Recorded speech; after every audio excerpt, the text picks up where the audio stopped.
Every year during the winter, I get abstinences from being in the garden, enjoying the summer weather with a nice glass of wine or whatever in the summer nights, and I live and breathe for these moments. And every spring or late winter, I make a plant or two for the garden out of some old wood, recycled most of the time. And this year, it's no different, because back in October, my girlfriend and I went out with the last load of leaves, sticks and whatnots from the garden, and when we got to the recycling place, we dumped what we had, and then we noticed this big pile of these tiny deck board offcuts, and immediately we knew that those boards would turn into the next year's planter, so we brought them home. And finally, when spring was just around the corner, I started my yearly project. And this year's project were 4 planters. I had a rough idea on how these planters should end up look like, and I kinda just winged it from there. I didn't have any plans or anything, but I did have to buy additional 4 deck boards that looked almost identical to those we picked up, and then some pressure-treated lumber to make up for the frame. In total, I think I spent around $100 for the extra wood, but I also didn't use all of the wood that I bought. Usually, I like to buy more wood than I need, because I always tend to make more than intended, and I also always end up using whatever leftover material I have when I'm done with the project to make something else. Well, the way I started the project, dimension-wise, was all about the lengths of the board that we had. I wanted to make 4 planters where each of them would be 15 centimeters taller or lower than the previous one. So I organized the separate boards into 4 different stacks, so I had a rough idea on how big each planter could be. And this resulted in stacks of 65 centimeter boards, 50 centimeter boards, 35 centimeter boards, and if you do your math correctly, 15 centimeter boards, because I didn't have enough for a 20 centimeter planter. I thought I had, but no. So one of the planters stick out a bit, and to me that's a bit annoying, but my girlfriend say that she doesn't think much of it, and you can actually decide for yourself when you see the final result in the end of the video. Well, as you've seen already, I started out drilling holes in the fence of my miter saw so I could attach a wider fence, and of course I didn't drill into any hardware and so on. The fence will allow me to have a stop block for repeated cuts when cutting to length, and then after cutting to length and making the frame, I tacked the board in place and made sure to keep a bit of a gap between the boards using a ruler as a spacer.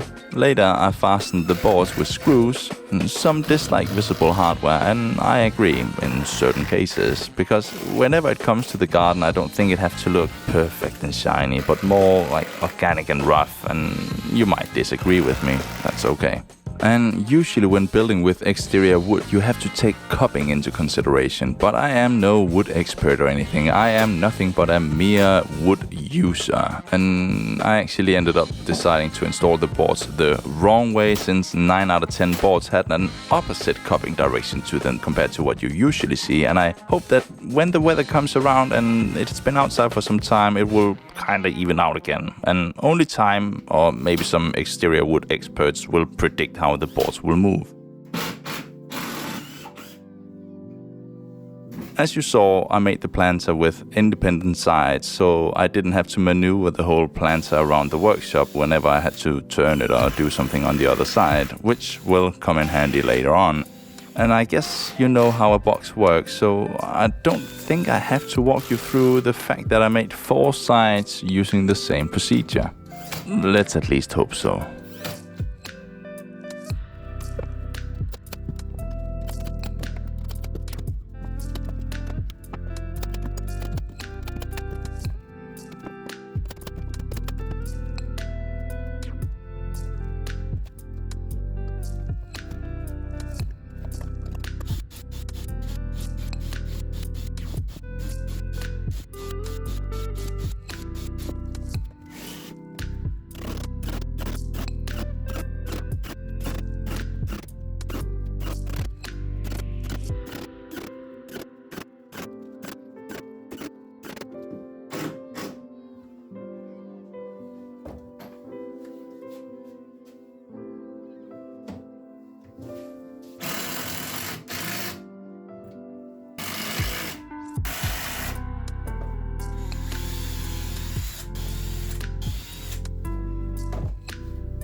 After I made all 4 sides of the planter, I assembled them all.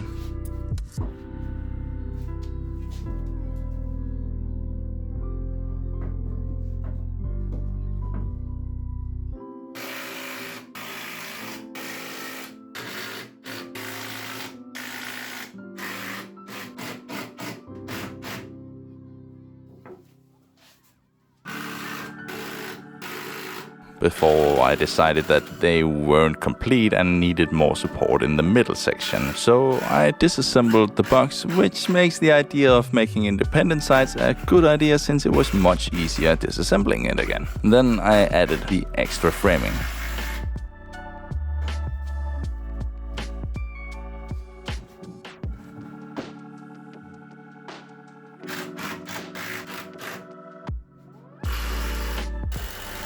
Then I cut some deck boards, and these are the ones I had to buy since I didn't find any boards long enough to cover the whole top.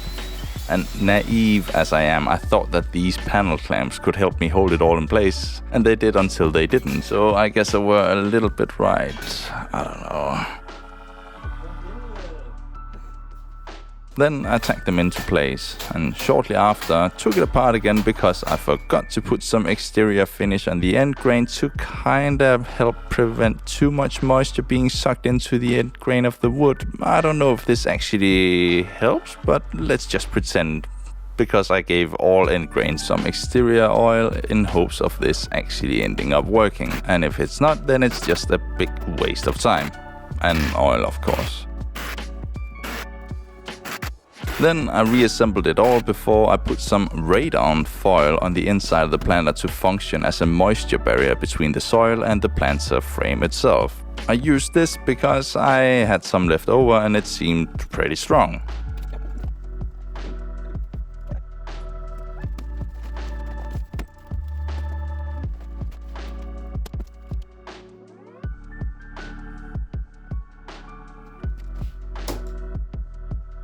And now we just had to prepare the area where the planters will go, which was pretty easy since there were only like 4 things in the way.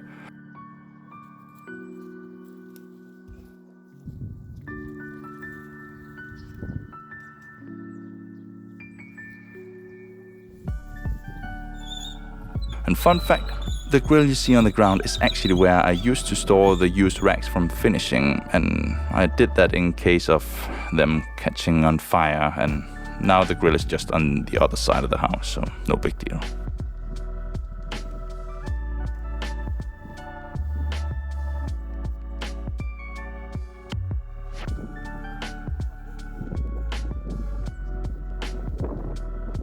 We made the planters level by digging a tiny hole for the feet where it was too high. Then we filled the planter with old leaves and these bamboo thingies. Then some sawdust from my dust collector before putting a top layer of soil. More soil will come later as the layers start to compress a bit more. And now when you've seen how we did the planter here, I will just let you enjoy the making of another 2 planters, but not the tiny one as I didn't record that one. But it is more of a compilation, so I will just let you watch it in silence for some time.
And here you see the spectacular side of these planters. And obviously the first picture was a lie.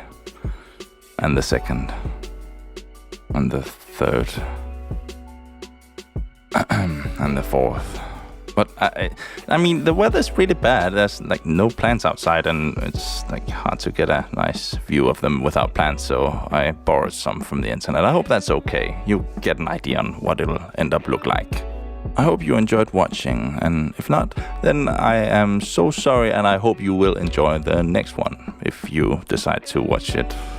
No, but seriously, thank you for watching. It means a lot. Truly, it means a lot. Bye.